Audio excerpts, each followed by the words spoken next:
Ration card के नियमों में बड़े बदलाव। अब किसे मिलेगा हर महीने 7.5 किलो अनाज, आइए जानते हैं पूरी विस्तार से।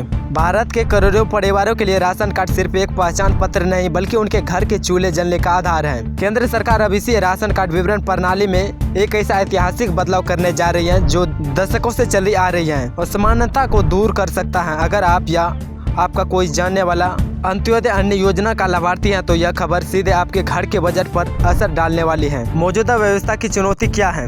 फिलहाल अंत्योदय राशन कार्ड गुलाबी या पीला कार्ड धारकों को प्रति परिवार हर महीने 35 किलो अनाज मिलता है। सुनने में यह तो अच्छी मात्रा लगती है, लेकिन इसमें एक बड़ी व्यावसायिक समस्या छिपी है। यह नियम सभी परिवारों को एक समान लागू होता है, चाहे उस परिवार में 2 सदस्य हो या 7 सदस्य हो। इनका नतीजा यह होता है कि छोटे परिवारों के पास जरूरत से ज़्यादा अनाज जमा हो जाता है, जबकि बड़े परिवार के 35 किलो में पूरे महीने का गुजारा करना मुश्किल हो जाता है। इसी विसंगति को दूर करने के लिए सरकार अब प्रति परिवार के बजाय प्रति व्यक्ति मॉडल की ओर से कदम बढ़ा रही है। क्या है 7.5 किलो नया नियम?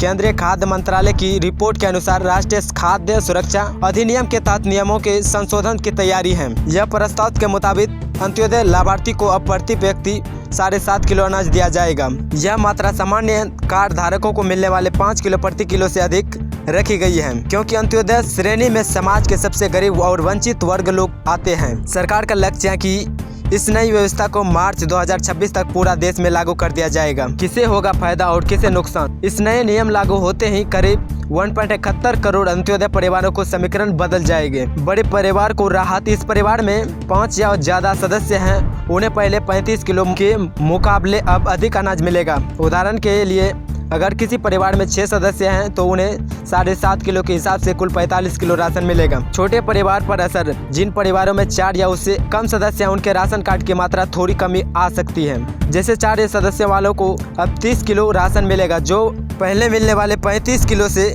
5 किलो कम होगा। इस बदलाव के पीछे सरकार की सोच। सरकार का मानना है कि इस कदम से राशन की बर्बादी रुकेगी और यह सुनिश्चित होगा कि सहायता उन लोगों तक पहुंचेगी जिन्हें इसकी सबसे ज़्यादा ज़रूरत है। ज़रूरत के हिसाब से वितरण से इस मॉडल से न केवल खाद्यान्न की बचत होगी बल्कि वितरण प्रणाली में पारदर्शिता भी आएगी।